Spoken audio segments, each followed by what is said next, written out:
사람이 엄청나게 많네요. 그러고서 키워드는 예배 도중 와르르라는 키워드가 붙어 있습니다. 이건 무슨 얘기일까요? 이스라엘의 한 유대교 회당에서 예배 도중에 관람석이 와르르 무너져 내려서 160여 명의 사상자가 발생했다고 합니다. 이 사고는 어떻게 발생한 건지 관련 리포트로 확인해 보겠습니다. 다닥다닥 붙어서 앞뒤로 몸을 흔들며 기도하는 사람들. 큰 소리와 함께 관람석 위쪽이 무너져 내리고 사람들이 순식간에 시야에서 사라집니다. 아래쪽에 서 있던 사람들도 몸을 가누지 못하고 차례차례 쓰러집니다. 이스라엘 서안 지구의 한 유대교 회당에서 관람석이 무너져 12살 소년 등 2명이 숨지고 160명 넘게 다쳤습니다. רב שנפגעים שטופלו ופונו על ידי צוותי מגן דוד אדום אל בתי החולים השונים. הפצועים סבלו 사고 현장에는 유대교 명절인 오순절을 맞아 610명의 신자가 예배를 드리고 있었습니다. 문제는 사고가 난 회당이 아직 완공되지 않고 공사 중이었다는 점입니다. 해당 지자체의 반대에도 불구하고 회당에서는 행사를 강행했고 경찰도 이를 막지 않았습니다. 이스라엘에서는 지난달에도 유대교 성지 순례 행사 중 압사 사고가 발생해 45명이 목숨을 잃었습니다. MBN 뉴스 정살민입니다.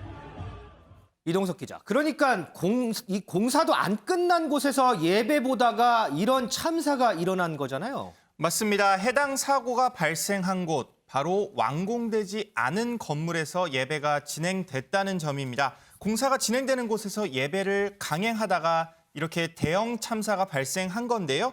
사고 현장에는 유대교 명절인 오순절을 맞아요. 약 650명의 신자가 저처럼 이렇게 예배를 드리고 있었습니다. 현지 경찰은 안전 문제에 대한 사전 경고가 있었음에도 예배가 진행됐다 이렇게 설명을 했는데요.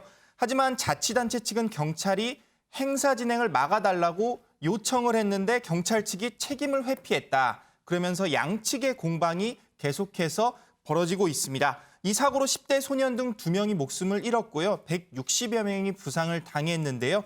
충분히 사전에 막을 수 있는 사고였던 만큼 아쉬움이 그대로 현재 전해지고 있습니다. 그런데 이 기자, 이스라엘에서 최근에 이 종교 행사 도중에 사고 난 일 또 있지 않았었어요? 그렇습니다. 이스라엘 코로나19에서는 굉장히 자유로울 수 있지만 대형 사고는 좀처럼 피하지 못하고 있는 상황인데요. 지난달에도 비슷한 사고로 무려 45명이 압사를 당하는 대형 참사가 발생을 했습니다. 현지 시간으로 지난달 29일에 열린 유대교 전통 축제 현장은 백신 보급 이후에 열린 첫 대형 종교 행사로 약 3만 명이 참석을 했었는데요. 수만 명의 인파가 동시에 춤을 추면서 뛰는 모습이 현재 방송을 통해 방영이 됐습니다. 네. 결국 수십여 명의 참석자가 미끄러지면서요. 도미노 효과로 압사를 피하지 못하는 아쉬운 사건이 발생했습니다. 아, 정말 이게 참사 수준인데 그런데 중국에서도 이거 비슷한 일이 있다면서요? 네, 맞습니다. 지난 2019년 5월이었습니다. 중국 장저우의 한 극장에서 발생한 사건인데요. 영상을 보시면 수십여 명의 어린이들이 한데 모여 있습니다. 그런데 갑자기 무대가 무너져 내리면서 아이들 수십 명이 그 자리에 추락해버리는데요. 정말 끔찍한 상황이 아닐 수 없습니다. 결국 아이 한 명이 목숨을 잃었고요. 10여 명이 큰 부상을 당했는데요. 정말 아쉬웠던 거는 저 사건 사고 현장이 바로 어린이 경연대회 도중에 발생했다는 점입니다. 더군다나 부모님이 함께 지켜보고 있는 상황이라서 부모들의 가슴을 쓸어내려야만 했다는 전언이 현재 전해지고 있습니다.